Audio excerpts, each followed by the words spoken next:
Hello everyone, कैसे हैं आप सभी। जैसा कि हम 11th क्लास की एनसीईआरटी डिस्कस कर रहे हैं, फंडामेंटल ऑफ फिजिकल ज्योग्राफी, उसमें आज चैप्टर नंबर 7 को डिस्कस करेंगे, जो बेसिकली भू आकृतियां तथा उनके विकास के संबंध में है। ठीक है, तो चलिए डिस्कशन स्टार्ट करते हैं।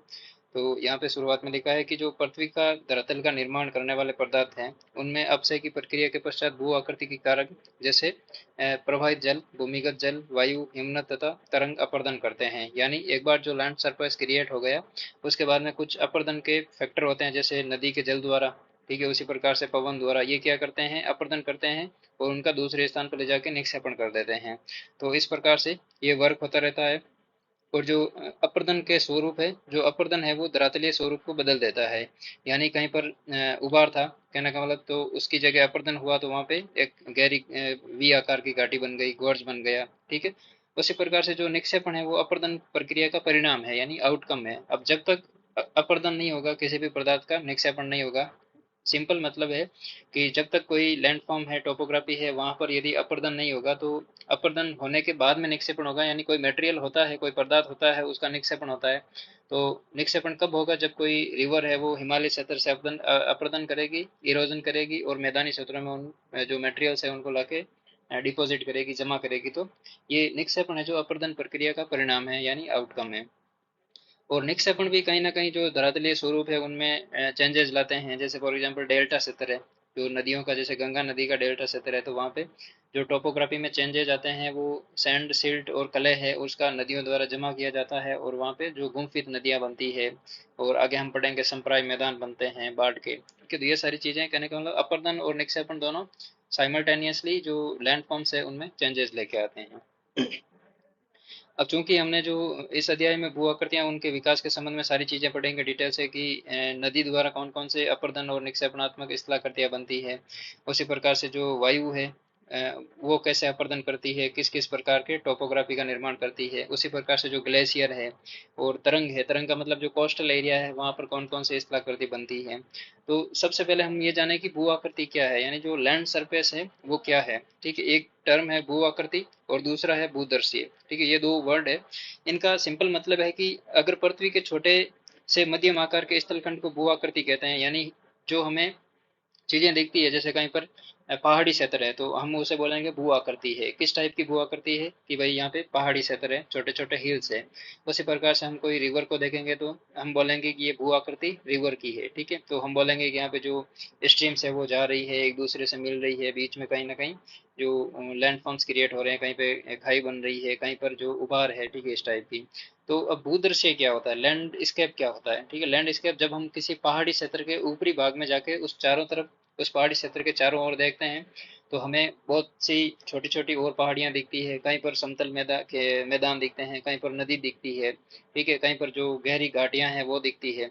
तो जो ये सम्मिलित सम्मिलित रूप से ये सारी चीजें हमें एक साथ में दिखती है, इनको हम भूदृश्य बोलते हैं, यानी लैंडस्केप बोलते हैं। ठीक है, अब नेक्स्ट है कि बहुत सी संबंधित भू आकृतियां मिलकर भूदृश्य बनाती है, जैसे रिवर है, मैदान है, छोटी पहाड़ियां, ये सभी मिलकर एक लैंडस्केप का निर्माण करती है। यानी जो विस्तृत भाग हो भूतल का। और प्रत्येक भू आकृति अपनी भौतिक आकृति, आकार व पदार्थ होते हैं जो कुछ भू प्रक्रियाओं तथा उनके कारकों द्वारा निर्मित होते हैं। जैसे रिवर में अपरदन होगा और निक्षेपण होगा, तो वहाँ पे अलग टाइप की लैंडफॉर्म्स क्रिएट होंगे। वहीं पर जो हिली एरिया है वहाँ पर अपरदन और निक्षेपण के अलग लैंडफॉर्म्स है और उनका अलग प्रोसेस है। जो अधिकतर भू आकृति प्रक्रियाएं होती है वो धीमी गति से कार्य करती है। अब ऐसा तो है नहीं कि रातों रात गॉर्ज का निर्माण हो गया। उसी प्रकार से जो जो आकृतियां हैं, जिनके कारण जो आकार बनने में लंबा समय लगता है, यानी जो बहुत लॉन्ग टाइम लगता है, हजारों लाखों वर्ष लगते हैं कोई भी चीज जो लैंडफॉर्म है उसके बनने में। ठीक है, प्रत्येक भू आकृति का एक प्रारंभ होता है, यानी कुछ इनिशियल फेज होता है। जैसे फॉर एग्जांपल हम रिवर्स की बात करें, तो हिमालय क्षेत्र से कोई रिवर ओरिजिनेट होती है, तो वहाँ पे उनका जो आरंभिक चरण है, कहने का मतलब वो बोल सकते हैं कि वहां से गंगा नदी का उत्पन्न हुआ है। ठीक है, जैसे अलकनंदा और भागीरथी नदियां मिलकर बनती है, तो ये शुरुआती हुई ना। ठीक है, अब भू आकृतियां के एक बार बनने के बाद में उनमें आकार, आकृति और प्रकृति में बदलाव आता है। अब प्रेजेंट टाइम में जो हम गंगा रिवर को देखते हैं, तो हो सकता है कि ये शुरुआत में जो गंगा रिवर है हिमालय के निर्माण से पहले भी यहाँ बहती थी। ठीक है, तो हो सकता है कि जो एंटीसीडेंट रिवर हो, ठीक है, फॉर एग्जांपल जैसे सतलज नदी है वो हिमालय को पार करके आती है, तो हिमालय का बनने से पहले ये सतलज नदी है और जो कोसी रिवर है, ब्रह्मपुत्रा रिवर है, इनकी जो टोपोग्राफी है वो कुछ चेंज रही होगी, लेकिन प्रेजेंट टाइम में हिमालय बनते ही ये यहाँ पे गहरे गोर्ज बनाती है, वाटरफॉल्स बनाती है, उसी प्रकार से वी आकार की घाटियां बनाती है, जो भू-आकृतिक प्रक्रियाओं और कार्यकर्ताओं के लगातार धीमे अथवा तेज गति के कारण हुआ है। यानी जो टोपोग्राफिकल जो प्रोसेस है उनके कौन कौन से एजेंट है, जैसे फॉर एग्जांपल टेक्टोनिक मूवमेंट हुआ, उसकी वजह से हिमालय का निर्माण हुआ, तो जो सतलज रिवर है, गंगा नदी है, इनके जहाँ पे अपर्दन हो रहा था वहाँ पे अब निक्षेपण हो रहा है, और जहाँ पे पहले निक्षेपण होता है वहाँ पे अब अपर्दन हो रहा है। ठीक है, तो ये चेंजेस आते हैं। उसी प्रकार से जलवायु संबंधी बदलाव तथा वायु राशियों के ऊर्ध्वाधर एवं क्षैतिज संचलन के कारण, यानी जो जलवायु फॉर एग्जाम्पल इमेजिन करते हैं, जो थार का मरुस्थल है यहाँ पे अभी हॉट एंड ड्राई कंडीशन पाई जाती है, कहने का मतलब बरसात कम होती है, टेम्परेचर हाई रहता है। अब इमेजिन कीजिए यहाँ पे स्नोफॉल होना शुरू हो जाए या अच्छी बारिश होना शुरू हो जाए, ठीक है, तो यहाँ पे कालांतर में धीरे धीरे क्या होगा, बायोडाइवर्सिटी विकसित होगी, और यहाँ पे जो चेंजेज है वो टोपोग्राफी में आ जाएंगे, कहीं नदियाँ बनेगी, रिवर्स बनेगी, उसी प्रकार से अपर्दन होगा, ये सारी चीजें होती रहती है। अब भू आकृति प्रक्रियाओं की गहनता से या स्वयं ये प्रक्रियाएं स्वयं स्वयं परिवर्तित हो जाती है। यानी कहने का मतलब जो भू आकृति की प्रक्रियाएं हैं, जो टोपोग्राफिकल लैंडफॉर्म्स है, उनकी यदि इंटेंसिटी कम या ज्यादा हो, तो कहने का मतलब जो मैदानी क्षेत्र है वहां पर यदि ज्यादा रेनफॉल होगा तो कम टाइम में बड़ी जो नदी बेसिन है उनका निर्माण हो जाता है, तो ये ऑटोमेटिकली अपने आप में जैसे इंटेंसिटी रहती है वैसा चेंज आ जाता है, जिसमें भू आकृतियां रूपांतरित होती है। विकास का यहाँ अर्थ भूतल के एक भाग में एक भू आकृति का दूसरी भू आकृति में या एक भू आकृति के एक रूप से दूसरे रूप में परिवर्तित होने की अवस्थाओं से है। अब ये लाइन बिल्कुल समझ में नहीं होगी, एक बार एक्सप्लेन करते हैं वापस कि जो एक टोपोग्राफी है, फॉर एग्जांपल मैदानी क्षेत्र है, मैदानी क्षेत्र में यहाँ पे गंगा नदी बह रही है, ठीक है, तो इमेजिन कीजिए यदि यहाँ पे जो हिमालय क्षेत्र है यहाँ पे गंगा नदी को जल मिलना बंद हो जाए, तो ये क्या, यहाँ पे गंगा नदी सूख जाएगी और जो बेसिन एरिया है वो सूख जाएगा, ठीक है। लेकिन हो सकता है कि एक तो ये चेंज आ जाए, या हो सकता है कि जो गंगा रिवर है, गंगा रिवर सिस्टम है, इसमें एक दो नदी ऐसी है जिनका रिवर सिस्टम सूख जाए, ठीक है, और उसी प्रकार से जो दूसरी जो अपेक्षाकृत जो स्ट्रीम्स है उनमें कुछ लैंडफॉल्स में चेंजेस आ जाए, जैसे फॉर एग्जांपल कोसी रिवर है, कोसी रिवर में यदि अब पानी की कमी हो जाए तो वहाँ पे जो वो अपना रास्ता चेंज करती है, वो सिस्टम पूरा बंद हो जाएगा, तो उसकी जगह एक स्टेबल कंडीशन आ जाएगी, कहने का मतलब उनके क्षेत्र में, ठीक है, भू आकृतियों में।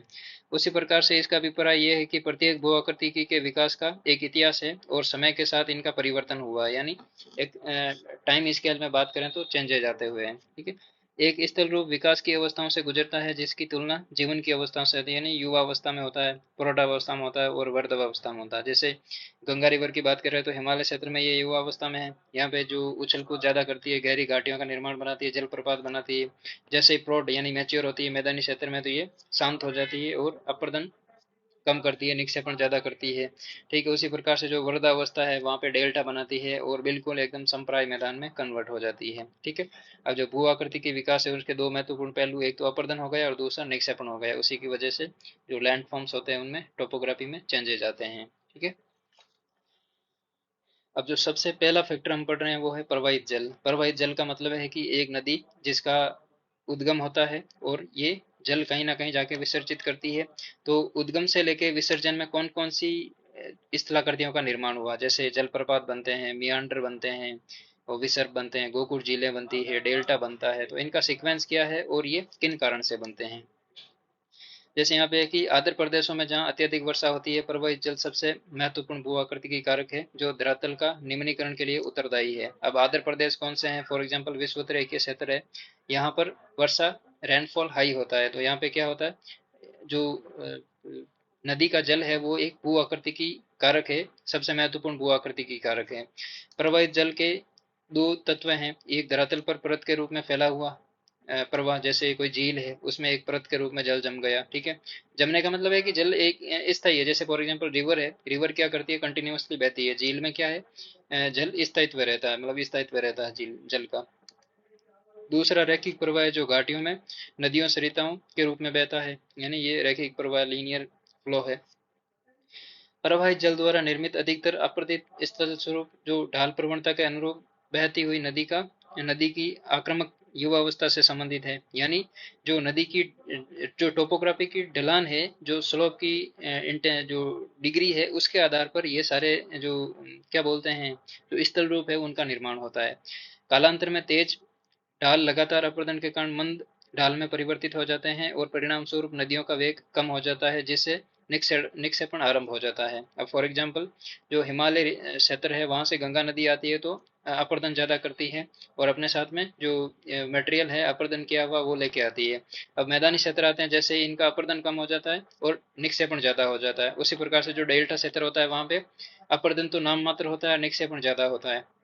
ठीक है, तो ये सिचुएशन जैसे टोपोग्राफी है, जैसी ढलान है, ठीक है, उसके आधार पर ये सारी चीजें अपर्दन और निक्षेपण का प्रोसेस वर्क करता है। नेक्स्ट है तेज ढाल से बहती हुई सरिताएं। सरिताएं भी कुछ निक्षेपित भू आकृतियां बनाती है। यानी जो तेज ढाल से बहती हुई सरिताएं भी कुछ निक्षेपित भू आकृतियां बनाती है। यानी कुछ इनिशियल फेज में भी कुछ निक्षेपण के कार्य होते हैं, ऐसा ही नहीं है कि वहां पे सिर्फ और सिर्फ अपर्दन होता है। लेकिन ये नदियों के मध्यम मध्यम एवं धीमे ढाल वाले धीमे ढाल पर बने आकारों की अपेक्षा बहुत कम होता है। यानी जो इनिशियल फेज में जैसे गंगा नदी है, तो ऐसा तो है नहीं कि हिमालय क्षेत्र में केवल अपरदन ही करेगी, वहां पे कुछ निक्षेपण ही करेगी, लेकिन एज कम्पेयर टू कम करेगी। किन से? मैदानी क्षेत्रों से। प्रवाहित जल का ढाल जितना मंद होता है उतनी ही अधिक निक्षेपण होता है। यानी जो जितनी ढलान स्टीपनेस होती है, जितनी डिग्री ज्यादा होती है ढलान की, उतना ही ज्यादा नदी अपरदन करती है। जैसे फॉर एग्जांपल हिमालय क्षेत्र है, मैं बार बार गंगा नदी का एग्जांपल लेते हैं क्योंकि सुटेबल है, समझ में आ जाता है। ठीक है, तो गंगा नदी हिमालय क्षेत्र में ज्यादा अपरदन करती है। कई बार तो ये जो नदी का जल है वो वर्टिकली डाउन होता है, गिरता है, जहाँ पे झरने बनते हैं।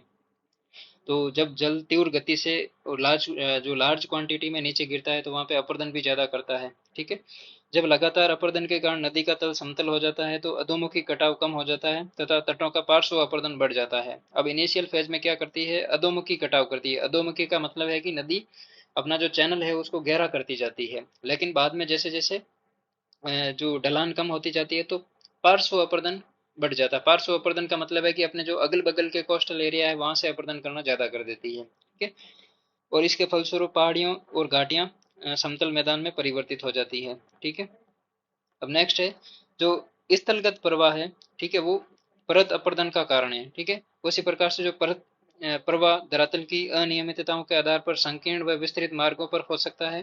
प्रवाहित जल के घर्षण के कारण बहते हुए जल द्वारा कम या अधिक मात्रा में बहाकर लाए गए तलछटों के कारण छोटी व तंग जो क्षुद्र सरिताएं बनती है। ठीक है, ये क्षुद्र सरिताएं धीरे धीरे लंबी एवं विस्तृत अवनलिकाओं में विकसित होती है। कहने के मतलब जो मैदानी क्षेत्र है वहां पर नदियां क्या करती है? अपर्दन करती रहती है, और जो अपना जो चैनल है उसमें बहुत सारी गुंफित वाहिकाओं का निर्माण करती है।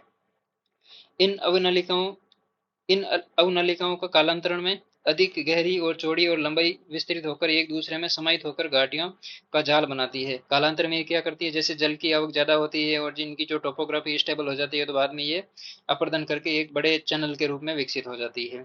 उसी प्रकार से प्रारंभिक अवस्थाओं में अधोमुखी कटाव अधिक होता है। अधोमुखी का मतलब है डाउनवर्ड कटिंग ज्यादा होती है, रिवर्स की, अपरदन ज्यादा होता है, जिससे अनियमितताएं जैसे जलप्रपात होते हैं, सोपानी जलप्रपात आदि लुप्त हो जाते हैं। अब जब नदी डाउनवर्ड कटिंग ज्यादा करेगी, तो जो जलप्रपात बनते हैं वो कट जाएंगे और जो रिवर का चैनल है वो स्टेबल हो जाएगा।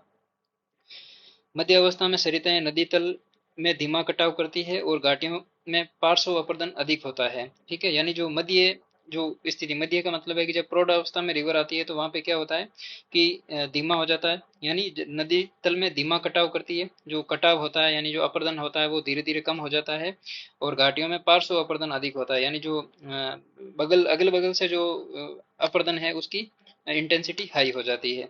कालांतर में घाटियों के किनारे की ढाल मंद हो जाती है। इसी कारण से अपोवा बेसिन के मध्य विभाजक तब तक निम्न होते जाते हैं जब तक ये पूर्णतः समतल नहीं हो जाते। समतल का मतलब है कि ये मीन सी लेवल तक नहीं चले जाते हैं, और अंततः एक धीमे उच्चावच का निर्माण होता है, जिससे यत्र तत्र अवरोधी चट्टानों के विशेष अवशेष दिखाई देते हैं, जिन्हें मोनाड नोक कहते हैं। ठीक है, मोनाड नोक जैसे फॉर एग्जांपल यहाँ पे आपको ये जो स्ट्रक्चर दिख रहा है, ये कोई हार्ड रॉक है, और इसके आसपास जो बेसिन है ये रिवर का कोई चैनल है। ठीक है, जैसे यहाँ पे ये और बना हुआ है, ठीक है, यहाँ पे और दिख रहा है। ठीक है, तो इनके बीच से ये नदियां बहती है। ठीक है, तो इस वजह से इनको मोनाड नोक बोलते हैं। ठीक है, ये रिवर के वर्धावस्था में पाए जाते हैं।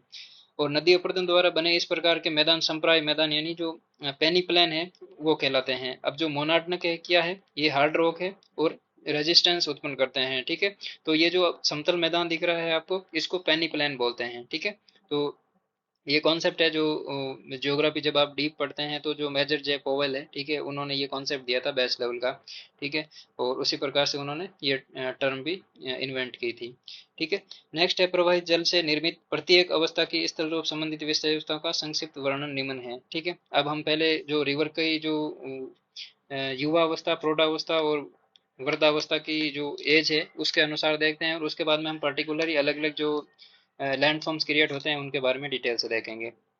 अब पहला है युवा अवस्था, ठीक है। यहाँ पे हम सिंपल बातें पढ़ते हैं कि युवा अवस्था में क्या होता है, प्रौढ़ावस्था में क्या होता है और वृद्धावस्था में क्या होता है, बाकी आगे हम डिटेल से सारी जो सभी चीजें हैं उनको डिटेल से पढ़ेंगे। जैसे युवावस्था है तो इस समय नदियों की संख्या बहुत ज्यादा होती है। फॉर एग्जाम्पल जो हिमालय क्षेत्र है वहां पर जो गंगा नदी है, ठीक है। अब गंगा नदी अलकनंदा और भागीरथी दो नदियों से मिलकर बनती है, लेकिन जो अलकनंदा और भागीरथी है इनकी बहुत सारी सहायक नदियां हैं, ठीक है। तो इनकी संख्या बहुत ज्यादा होती है और ये नदियां उथली वी आकार की घाटियां बनाती है, जिससे बाढ़ के मैदान लगभग अनुपस्थित और संकरे बाढ़ के मैदान नदी को एक साथ नदी के साथ साथ पाए जाते हैं। जो बाढ़ के मैदान होता है, अब यहाँ पे गहरी घाटियां हैं, तंग घाटियां हैं, तो यहाँ पे बाढ़ के मैदान टाइप तो कोई ऐसा ऐसा जो समतल मैदान है वो तो बनेगा नहीं, विकसित होगा नहीं, तो वो एक अनुपस्थित होता है या संकरे होते हैं, ठीक है।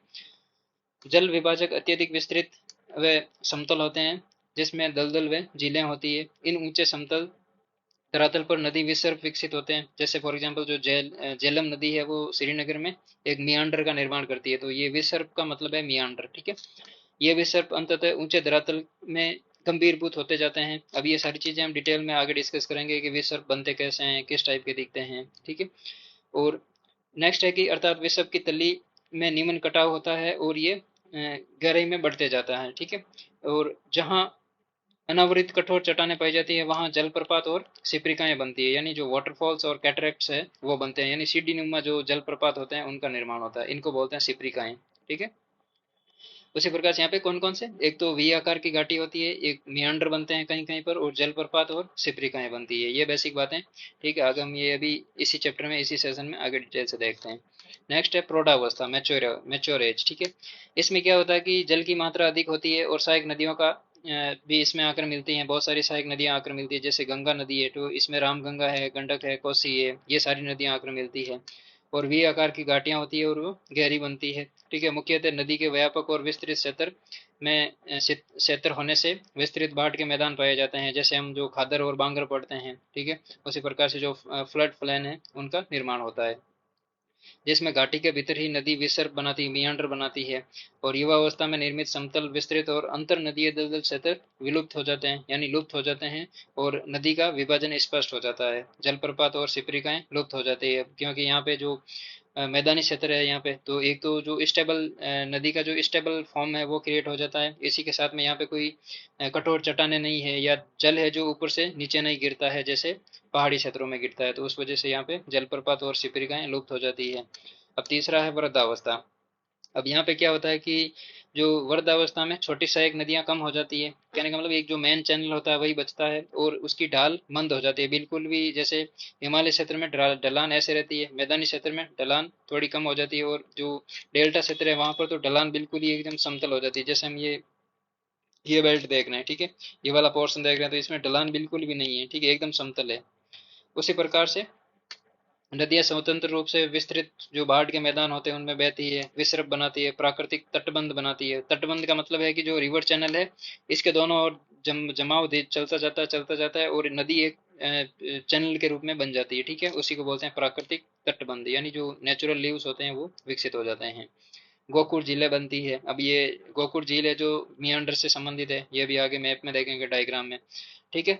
विस्तृत जो विभाजक विस्तृत तथा समतल होते हैं, जिसमें झील दलदल पाए जाते हैं। अधिकतर भूदृश्य समतल समुद्र तल के बराबर या थोड़े ऊंचे होते हैं, जैसे हम जो मैंग्रोव फॉरेस्ट पढ़ते हैं, ठीक है, और जो पीटलैंड वेटलैंड्स पड़ते हैं, ये सारी मेरा जो डेल्टा क्षेत्र है वहाँ पे पाई जाती है, ठीक है। जैसे अब इस डायग्राम को देखें, ठीक है।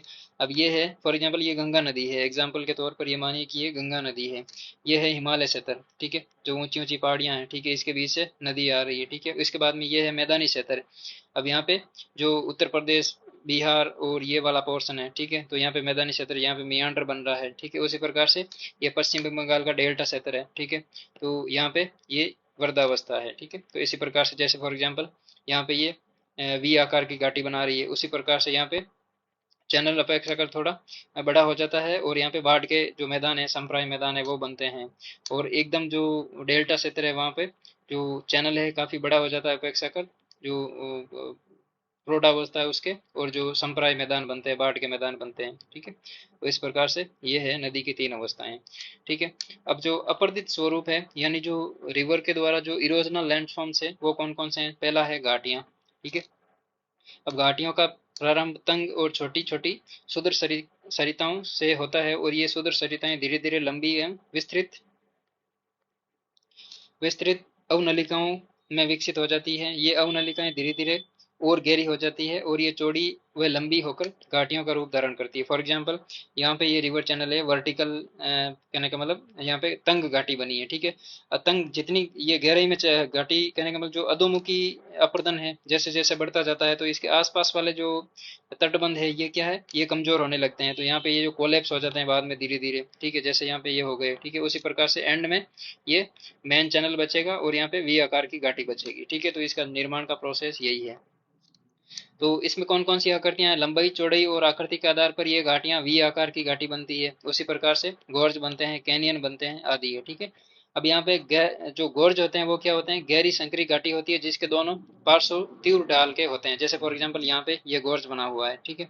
तो ये एकदम तीव्र ढलान है, जितना इसका जो चौड़ाई ऊपरी क्षेत्र में है उतनी की उतनी तल क्षेत्र में भी है, और इसका दोनों का जो पार्श्व है एकदम खड़ा है 90 डिग्री की ढलान में, ठीक है। उसी प्रकार से जो कैनियन होते हैं वो क्या होते हैं?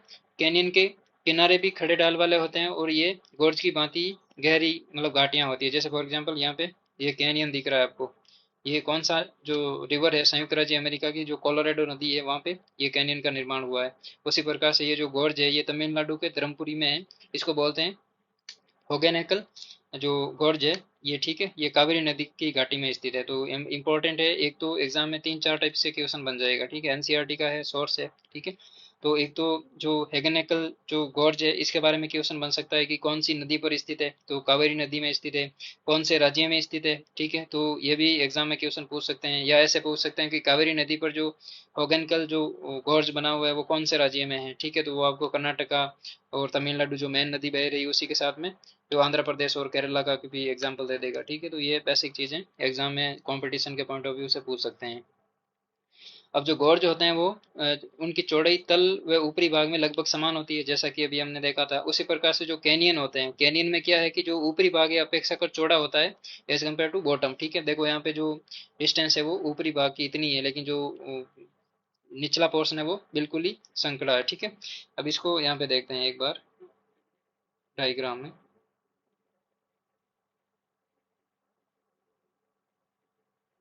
एक मिनट, सॉरी, इसका डायग्राम डाला नहीं, ठीक है। तो यही है जो कोलोराडो रिवर है, इसका डायग्राम आप देख लीजिए, ठीक है। अब उसी प्रकार से नेक्स्ट है कि वास्तव में कैनियन गोर्ज का ही एक रूप है, ठीक है। अब जो कैनियन है वो गोर्ज का ही एक रूप है। कैनियन होते हैं जो उनका जो आधार तल होता है वो कम होता है, और जो ऊपरी पोर्शन होता है वो अपेक्षाकृत अधिक चौड़ा होता है, ठीक है। चट्टानों के प्रकार और संरचना पर घाटी का प्रकार भी निर्भर होता है। यानी जैसे फॉर एग्जांपल यहाँ पे कठोर चट्टान है, जैसे चट्टान के ब्लॉक दिख रहे हैं, इस वजह से यहाँ पे गोर्ज का निर्माण हुआ। अब इमेजिन कीजिए यहाँ पे जो ब्लॉक चट्टाने हैं ये नहीं पाई जाती, और यहाँ पे कुछ जो क्या बोलते हैं औषधि टाइप की चट्टाने पाई जाती, तो यहाँ पे ये इतना जो डीप गोर्ज है इसका निर्माण नहीं होता, ठीक है। अब नेक्स्ट है कि उदाहरणतः कैनियन गोर्ज का निर्माण प्राय औषधि चट्टानों के क्षैतिज संस्तर में पाए जाते हैं, और गोर्ज जो कठोर चट्टानों से बनते हैं, यानी जो हार्ड रॉक होती है इनके स्थिति की वजह से ही गोर्ज का निर्माण होता है। अब नेक्स्ट है जल गर्तिका और अवनमित कुंड, ठीक है, जो पॉट होल्स और प्लग पुल्स होते हैं। ये कैसे बनते हैं कि पहाड़ी क्षेत्रों में नदी तल में अपरदित छोटे चट्टानी टुकड़े छोटे गोले में फंसकर वर्ताकार घूमने लगते हैं, जिन्हें जल गर्तिकाएं कहते हैं। जैसे फॉर एग्जांपल आप एक डायग्राम को देखिए, एक मिनट। चलिए नेक्स्ट सेशन में एक जो डायग्राम है इसका जल गर्तिका का उसको हम इंक्लूड करेंगे, ठीक है। इसमें है नई डायग्राम, तो नेक्स्ट सेशन में देखेंगे इसको, ठीक है। तो इनकी जल गर्तिका एक्चुअली में क्या होता है, जैसे फॉर एग्जांपल यहाँ इस गोर्ज के माध्यम से इसको जल गर्तिका के एग्जांपल को समझते हैं, ठीक है। तो जल गर्तिका क्या होती है, जैसे ये गोर्ज है और यहाँ पे इमेजिन कीजिए यहाँ से पानी गिर रहा है जलप्रपात के रूप में। तो यहाँ पे क्या होगा, कालांतर में खड्डे हो जाएंगे, ठीक है। खड्डे हो जाएंगे तो बाद में क्या होगा, यहाँ पे यदि हार्ड रॉक होगी नीचे, तो वहां पे क्या होगा, जो चट्टाने ऊपर से जो कंकड़ पत्थर गिरेंगे, जो पेबल्स होते हैं, जो छोटे छोटे गोल पत्थर होते हैं, वो क्या एक गड्ढे में गिर जाते हैं और जल के साथ में घूमने लगते हैं। तो घूमने लगते हैं तो वो क्या करते हैं, गड्ढे के जो आधार तल है उसको चौड़ा करते जाते हैं। तो इसी की वजह से ये जल गर्तिकाएं बनती है। एक बार छोटे अथवा उतले गर्तों के बन जाने पर कंकड़ पत्थर और गोलासमीन इन गर्तों में एकत्रित हो जाते हैं और प्रवाहित जल के साथ में घूमने लगते हैं और धीरे धीरे गर्तों का आकार बड़ा करते जाते हैं, ठीक है। तो शुरुआत में छोटा होता है आकार, बाद में ये धीरे धीरे बड़े आकार कर लेते हैं। तो जिसके आसपास ये जो गर्त होते हैं, क्या होता है, ये एक तो होते नहीं, काफी मतलब आसपास में इनकी डेंसिटी हाई रहती है, तो ये कालांतर में क्या होता है, मिल जाते हैं सभी आपस में, और जो बड़ा आकार होता है, ठीक है, आपस में मिल जाते हैं और कालांतर में नदी काटी गहरी हो जाती है। जलप्रपात के तल में भी गहरे और बड़े जल गर्तिकाओं का निर्माण होता है, जो जल की ऊंचाई से गिरने से जो शिलाखंड है उनमें वर्ताकार घूमने से निर्मित होते हैं। जलप्रपात के तल में एक विशाल और गहरे कुंड को अवनमित कुंड यानी जिसे प्लंग पूल कहते हैं, ठीक है। तो एक तो जल गर्तिका होती है वो अपेक्षाकृत छोटी होती है, और बहुत सारी जल गर्तिकाओं से मिलकर जो कुंड बनता है उसको अवनमित कुंड बोलते हैं, ठीक है। तो ये भी याद रखना कि इनकी आकार के हिसाब से पूछ लेंगे। अब नेक्स्ट है हमारा जो अधकर्तित विसर्प या गंभीरभूत विसर्प यानी जो मियांडर्स है उनके बारे में बात कर रहे हैं, ठीक है।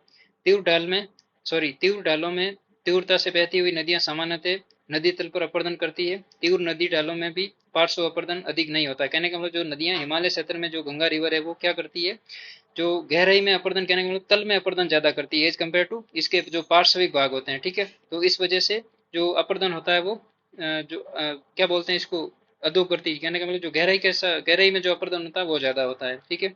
लेकिन जैसे ही जो ढलान मंद होती है उसका पार्श्व अपरदन अधिक हो जाता है, ठीक है। तो एक रिवर चैनल है हिमालय क्षेत्र में, ये क्या करती है, तल को ज्यादा गहरा करती जाती है। लेकिन जैसे ही ये मैदानी क्षेत्र में जाती है तो इनकी जो जल की इंटेंसिटी, कहने का मतलब स्पीड, और जो जल का जो फ्लो है वो धीरे हो जाता है। तो ये क्या करती है, आसपास वाले यानी अगल बगल का जो पोर्शन है उसको अपरदन करना शुरू कर देती है, ठीक है।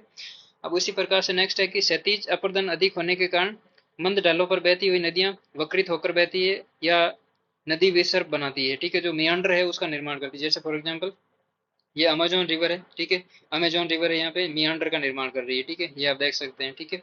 और इसी प्रकार से मियांडर के अलावा जो ये पोर्शन दिख रहा है आपको, ये गोकुल झील है, ठीक है। तो यहाँ पे अभी नेक्स्ट ऑप्शन आएगा आपका, मतलब पूछेंगे कि नदी विसर्पों का बाढ़ मैदानों और डेल्टा मैदानों पर पाया जाना एक सामान्य बात है, क्योंकि यहाँ नदी का ढाल बहुत मंद होता है। कठोर चट्टानों में भी गहरे कटे हुए विस्तृत विसर्प मिलते हैं।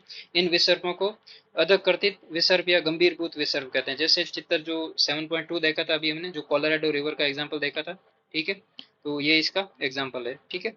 तो ये बेसिकली विसर्प यहाँ पे मेयांडर का निर्माण हो रहा है। अब नेक्स्ट है यहाँ पे नदी वेदिकाएं, जो रिवर टेरिस होती है, ठीक है। अब रिवर टेरिस एक बार एग्जाम्पल है वो देख लेते हैं, ठीक है। जैसे फॉर एग्जाम्पल ये नदी का मुख्य चैनल है। जब नदी में पानी की आवक क्षमता ज्यादा हो जाती है तो यहाँ पे ये फ्लड प्लेन बनते हैं, ठीक है, बाढ़ के मैदान बनते हैं।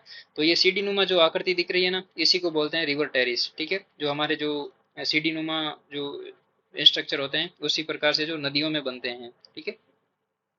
नदी वेदिकाएं प्रारंभिक बाढ़ के मैदानों या पुरानी नदी घाटियों के तलों के चिन्ह हैं। ये जलोढ़ रहित मूलाधार चट्टानों के धरातल व नदियों के तल है, जो निक्षेपित जलोढ़ वेदिकाओं के रूप में पाए जाते हैं।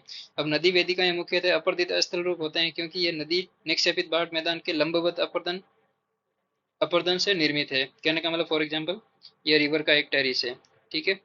अब यहाँ पे क्या है, यहाँ पे नदी बह रही है, ठीक है। तो जैसे ही अब बाढ़ की सिचुएशन होगी तो यहाँ पे क्या होगा, इस वाले रीजन में नदी, कहने का मतलब नदी का जल स्तर इतना बढ़ गया तो यहाँ पे अपर्दन कर देगी, ठीक है। तो बाद में यहाँ पे एक और टेरिस का निर्माण कर देगी। तो ऐसे करके ये अपर्दन और निक्षेपण के आउटकम है। विभिन्न ऊंचाइयों पर कई वेदिकाएं भी हो सकती है जो आरंभिक नदी जल स्तर को दर्शाती है। नदी वेदिकाएं नदी के दोनों तरफ समान ऊंचाई वाली हो सकती है और इनके समान रूप को युग्म को पैर्ड वेदिकाएं कहते हैं, ठीक है। तो इनके ये एग्जाम्पल है बेसिकली, ठीक है।